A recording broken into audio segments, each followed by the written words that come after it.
En este programa, nos asomaremos al reino de las plantas. Descubriremos el secreto de la clonación de algunas especies. Disfrutaremos de la belleza y versatilidad de unas flores que existen desde hace 90 millones de años. Y aprenderemos cómo el sol, el agua y el dióxido de carbono son la fuente de energía de todo el planeta.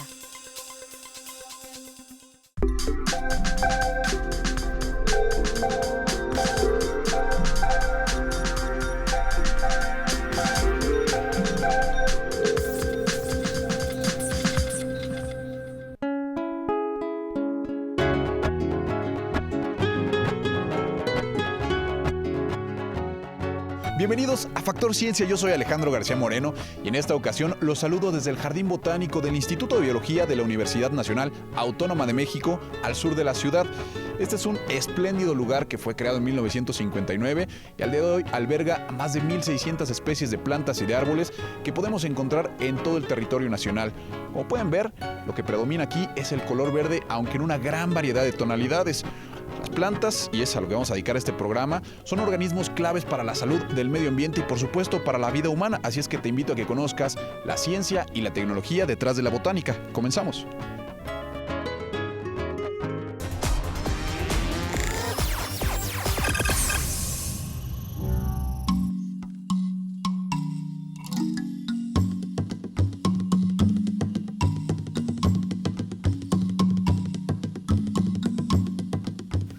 Una pieza clave dentro del desarrollo de la farmacología moderna es la herbolaria. Es por ello que nos encontramos aquí en esta zona del Jardín Botánico de la UNAM, que está destinada a plantas medicinales. Cabe destacar que nuestro país cuenta con más de 4,500 especies de plantas medicinales, lo que nos coloca en el segundo lugar a nivel mundial en este rubro.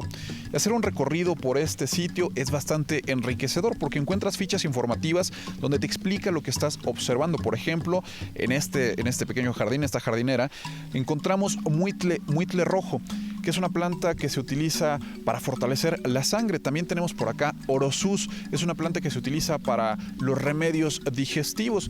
Y conforme vas avanzando puedes encontrarte muchas otras, a lo mejor algunas más comunes para nosotros, como la hierbabuena, la manzanilla o la árnica, que se utiliza para los golpes.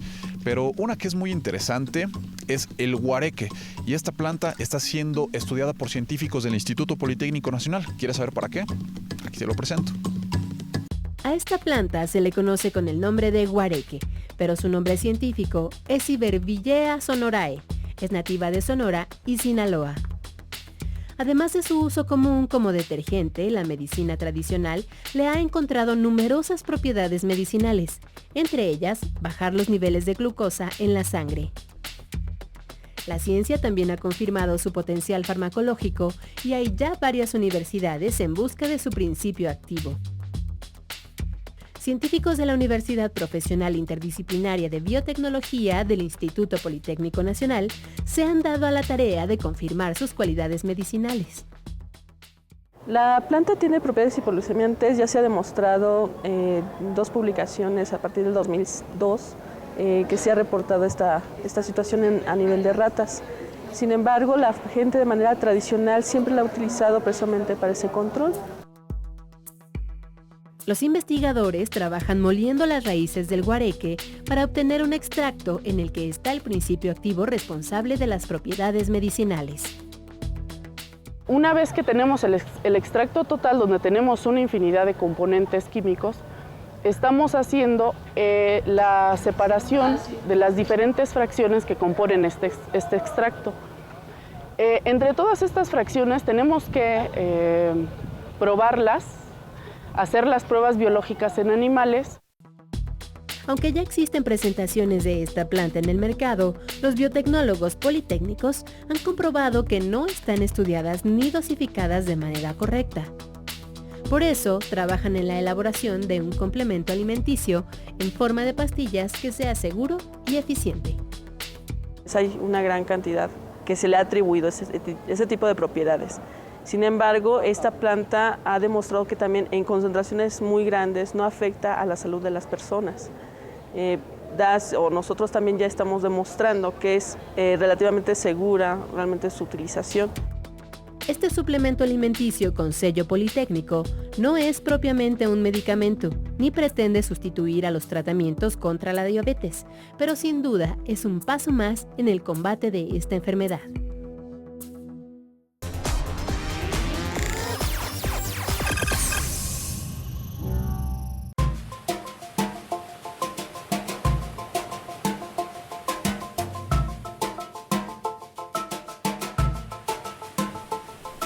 Dos características particulares de esta zona del Jardín Botánico son los aromas y, por supuesto, los sabores. Por ejemplo, aquí tengo una planta de lavanda que, aunque es originaria del Mediterráneo, es muy abundante en nuestro país.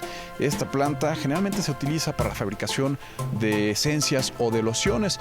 Encontramos también otro tipo de plantas que son consideradas también hierbas finas y son de mucha utilidad para la cocina. Vimos por aquí epazote, menta, hierbabuena, algunas manzanillas que son utilizadas también para remedios caseros. Pero algo que particularmente hace interesantes a estas plantas es sus múltiples aplicaciones. Como te dije, esta se puede utilizar para la fabricación de lociones y hay otras que incluso se utilizan como insecticidas o repelentes. ¿Te has preguntado cómo se podrían producir estas variedades en el desierto? El desierto suele cargar con la mala fama de ser un sitio hostil para la vida, lo cual está lejos de ser verdad. Es un ecosistema con una biología muy específica que se puede aprovechar con ayuda de la ciencia. Expertos del Centro de Investigaciones Biológicas del Noroeste han estudiado cómo hacer más eficiente la producción de hierbas aromáticas a partir de analizar las condiciones del lugar. En La Paz, Baja California Sur, cultivan de este modo tomillo y orégano orgánicos.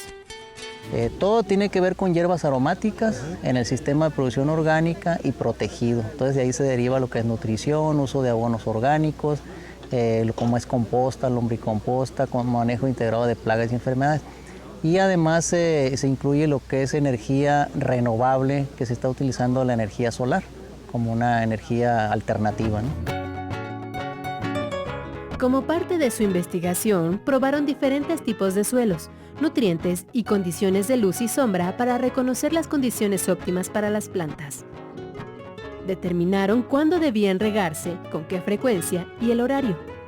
Los resultados les mostraron que el tomillo y el orégano se desarrollaron mejor cuando se les hizo crecer bajo la llamada malla sombra y cuando se abonaron con composta mezclada con yeso. Incluye un sistema de riego manejado a través de solar. Entonces ahí se utiliza una energía alternativa. Diferentes sensores se ubican en las parcelas y está completamente automatizado. Entonces eso ha tenido mucho impacto en el productor. A través de internet vigilaron que el invernadero tuviera buenas condiciones de temperatura y humedad. Sus resultados fueron muy alentadores.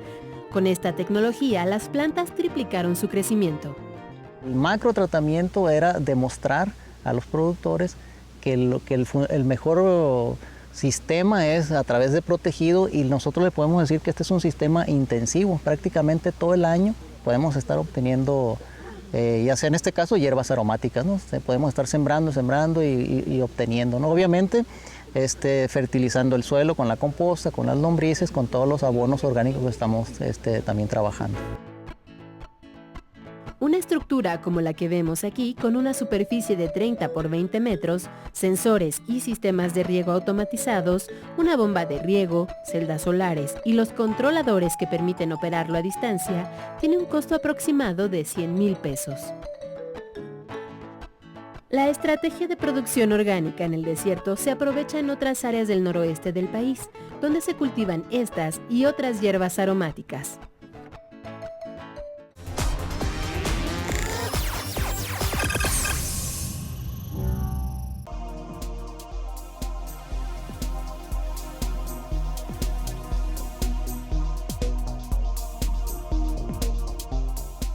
Además de regalarnos vistas tan espectaculares como estas, las plantas son fundamentales para el desarrollo de vida de hombres y animales aquí en nuestro planeta, pues son las encargadas de producir el oxígeno que respiramos, y esto a través del proceso de fotosíntesis.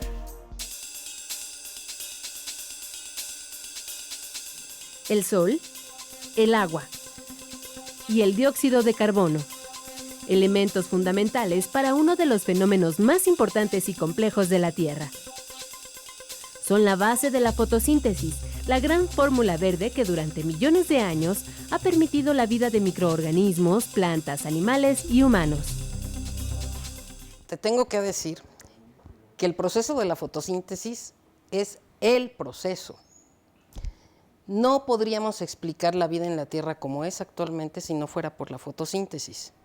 Nosotros pensamos, me decías hace rato, ¿cómo hablar de plantas y no hablar de fotosíntesis? Yo te diría, ¿cómo hablar de vida en la Tierra y no hablar de fotosíntesis? La fotosíntesis es el proceso mediante el cual las plantas, las cianobacterias y los protistas, organismos que no son plantas, animales ni hongos, producen sus propios nutrientes a través de la energía del sol y liberan el oxígeno que respiramos. La fotosíntesis se realiza en dos fases, la luminosa y la oscura, también llamada ciclo de Calvin. Se trata de un proceso de transformación de energía lumínica a energía química.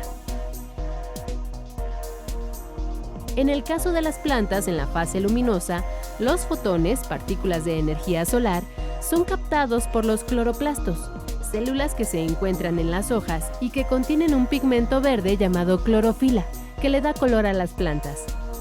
Si tú ves un árbol, pues las células que están en las hojas y que están verdes están haciendo fotosíntesis, pero el resto del árbol, todo el tronco, las ramas, etcétera, no está haciendo fotosíntesis. Una orquídea preciosa pues estará haciendo fotosíntesis en las partes verdes. La clorofila, al fortalecerse con la energía solar, rompe la molécula de agua que la planta ha absorbido, separando sus átomos. El hidrógeno permanece en la planta y el oxígeno se libera a la atmósfera. Ese oxígeno es el que nos permite estar vivos, sin importar el tipo de planta o el sitio donde se encuentre. Si yo tengo una planta en medio de, no sé, una glorieta de la fuente de petróleos, pues esas plantas están produciendo un oxígeno de primera calidad. Claro, se mezcla con los gases de los escapes de todos los carros, pero el oxígeno está puro. En la etapa oscura, durante la noche, las plantas absorben dióxido de carbono, el cual es utilizado con el hidrógeno obtenido, enzimas y otros compuestos portadores de energía producidos durante la fase luminosa, que al reaccionar generan carbohidratos, principalmente glucosa. Esto de que es fase oscura y fase luminosa es así entre comillas, porque la fase luminosa sí son reacciones directamente dependientes de la luz, tiene que llegar el fotón, pero la fase oscura, primero que nada, depende de los productos de fase luminosa. Y segundo, está involucrada una enzima que no trabaja sin luz. La rubisco solo trabaja de día. Lo extraordinario de esto no es solo que estos seres verdes aportan oxígeno y reducen el dióxido de carbono, sino que elaboran sus propios nutrientes. Alimentos que son aprovechados por los organismos herbívoros, que a su vez son consumidos por seres carnívoros, dando lugar a las cadenas alimenticias. Es por ello que la fotosíntesis es el gran proceso de la vida.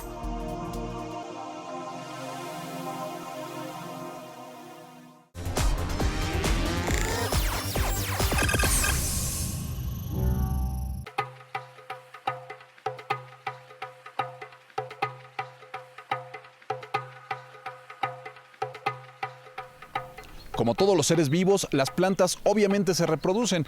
Es un proceso natural que ayuda a garantizar la supervivencia de las especies.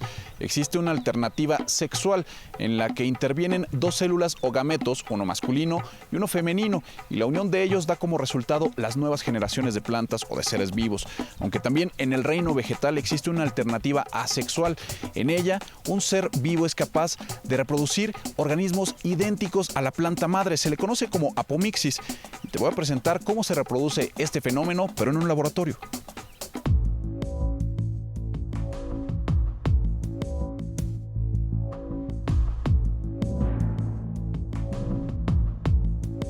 El diente de león es una de las plantas más afamadas por la manera de dispersar sus semillas al desprender sus cipselas o frutos. Sin embargo, este organismo tiene otra característica especial. Se reproduce de manera asexual por medio de apomixis. Se clona, por decirlo de algún modo. La apomixis es, creo yo, como un embarazo nervioso que funciona. Es una capacidad que tienen ciertas especies vegetales de manera natural de formar crías genéticamente idénticas a su madre. Entonces son plantas que no se reproducen de manera sexual y en particular no requieren de machos para formar semillas. Es un perfecto matriarcado. Y este paradigma reproductivo cuestiona fuertemente todo lo que tiene que ver con la evolución de la sexualidad. Científicos del Laboratorio Nacional de Genómica para la Biodiversidad en Irapuato, vinculados al Centro de Investigación y de Estudios Avanzados, CINVESTAB, del Instituto Politécnico Nacional, se abocaron a estudiar de manera detallada el proceso de apomixis al grado que lograron replicarlo. Y de buenas a primeras, pues cambió completamente la manera en que los grupos que hacen investigación en apomixis enfocan sus trabajos. Yo diría que sí cambiamos el paradigma de la investigación en apomixis hace un par de años con los trabajos que se realizaron aquí en CINVESTAB Irapuato. Lo hicieron con una planta modelo que se reproduce sexualmente. Encontraron que si alternaban su ambiente podía cambiar su biología.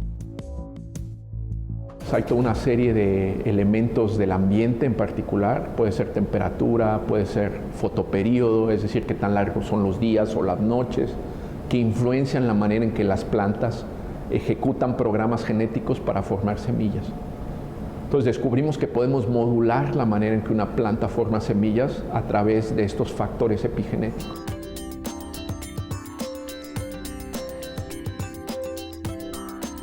Los expertos confían en que sus conocimientos se puedan aplicar más adelante en la obtención de semillas de interés agrícola, con cualidades que favorezcan su cultivo y sus propiedades nutrimentales.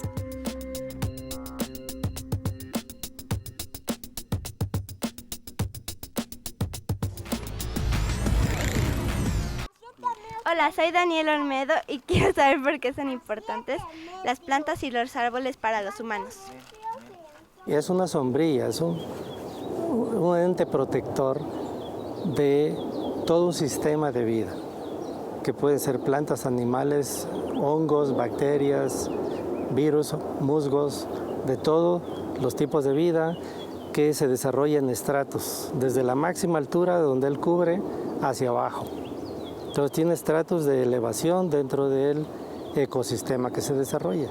Los beneficios intangibles que encontramos en los árboles están relacionados con el ambiente más, ¿sí?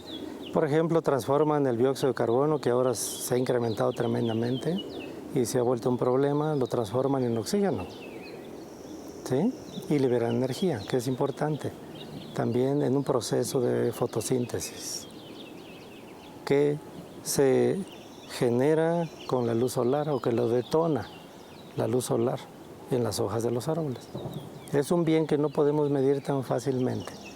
Otro es, por ejemplo, la captación de lluvia o de humedad ambiental y que esa baja hasta el piso y por su sistema radical puede ayudar a que penetre y percole esta agua y tarde más tiempo en la montaña antes de bajar hacia los valles. Eso genera un ambiente diferente porque le da una humedad al suelo para que otras plantas y otros seres vivos puedan crecer. Otros, pues, es el ambiente que nos genera para otras especies, como nichos, para que hagan sus nidos, para que se reproduzcan los pájaros, las flores, para que se polinicen, utiliza otros elementos.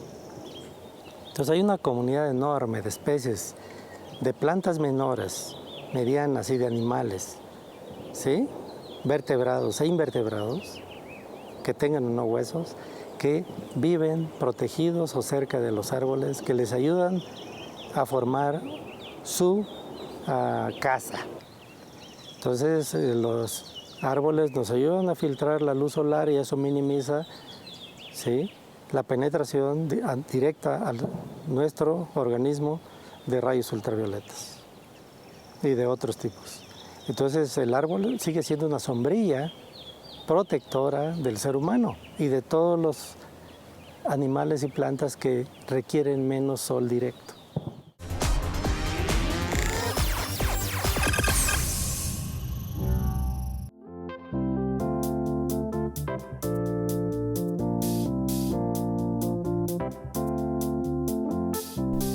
Entre las plantas con flores destacan aquellas que crecen prácticamente en cualquier lado, desde el suelo, en superficies rocosas o incluso en las cortezas de los árboles.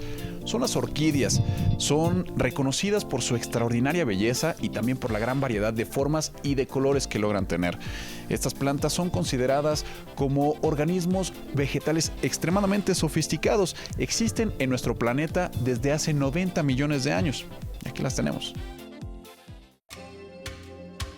Sus exóticos colores, caprichosas formas, singulares fragancias y sus más de 25,000 especies la colocan como una de las flores más bellas y diversas de la naturaleza. Los primeros ejemplares aparecieron hace más de 90 millones de años y desde entonces se esparcieron a casi todos los rincones del planeta. El único lugar donde no los vamos a encontrar es en los desiertos estrictos y en los polos. Es los únicos lugares donde no vamos a encontrar las orquídeas. Por eso decimos que esta familia es cosmopolita. La encontramos en todo el mundo.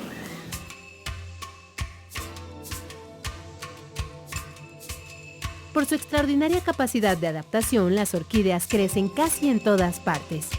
Son epífitas cuando se albergan en troncos de árboles. Litófilas si se desarrollan sobre las rocas, saprófitas si viven en restos de hojas o cualquier materia orgánica en descomposición, y terrestres cuando sus raíces están bajo tierra. Pero también hay otra característica importante, hablando ecológicamente para esta familia, es la necesidad de ciertos polinizadores para ciertas especies de orquídeas. La estructura, la textura, el aroma de la flor de las orquídeas está adaptada a ciertos polinizadores. Es la coevolución, de la cual ya hablaba Charles Darwin en 1862. Son modificaciones evolutivas. Un tipo determinado de orquídea tiene la forma y el tamaño adecuado para atraer a un polinizador específico, el cual tiene la anatomía ideal para polinizarla. Puede ser un ave, insecto o murciélago. Ambos se necesitan y cambian a la par para asegurar su existencia. Así, una abeja se detendrá ante una orquídea amarilla y con néctar. Una mosca no podrá resistirse a un fétido aroma y un colibrí se inclinará más por flores de pétalos rojos y brillantes. El polinizador se llevará consigo el polen y lo colocará en la cavidad femenina de otra orquídea de la misma especie. Las semillas de las orquídeas son las más pequeñas en el reino botánico y para que germinen necesitan de la colaboración de un hongo. Esta relación de hongo y planta se llama micorrizas. Llevan una relación simbiótica, quiere decir que uno se apoya en el otro. No son parásitos, sino que el hongo le prevé al embrión ciertos minerales y el embrión al hongo le da ciertas vitaminas. Así es como germina ese embrión de las semillas de las orquídeas. Pero también puede haber otros polinizadores como el viento y el agua. A pesar de su enorme variedad, la familia de las orquídeas se encuentra en peligro por la destrucción de los ecosistemas. Si se destruyen las selvas, si se destruyen los árboles, pues las orquídeas desaparecen. Obviamente los polinizadores también van a desaparecer. Otras amenazas que enfrenta son la venta ilegal y el desconocimiento para su correcta propagación, ya que aunque la orquídea puede dar miles de semillas, solo unas cuantas logran germinar.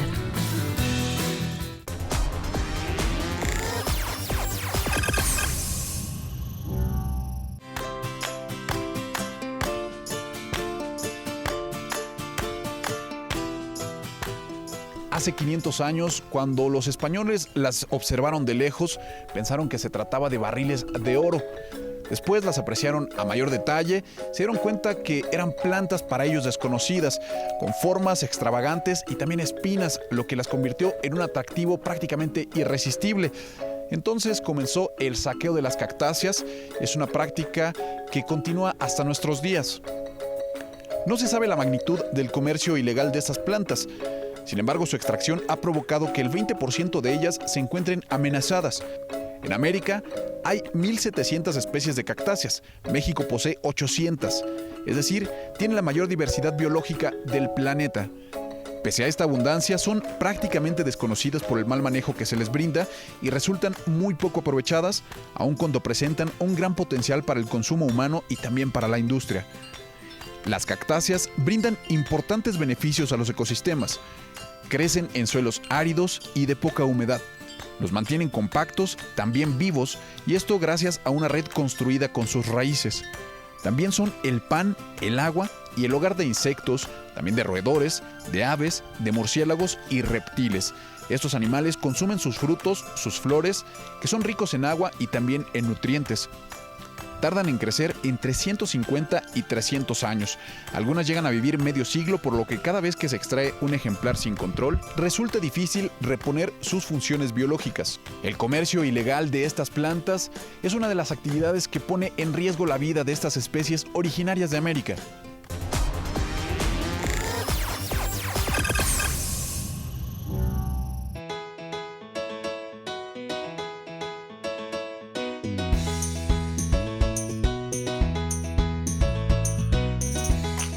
Espero que hayas disfrutado de este programa en el Jardín Botánico del Instituto de Biología de la UNAM.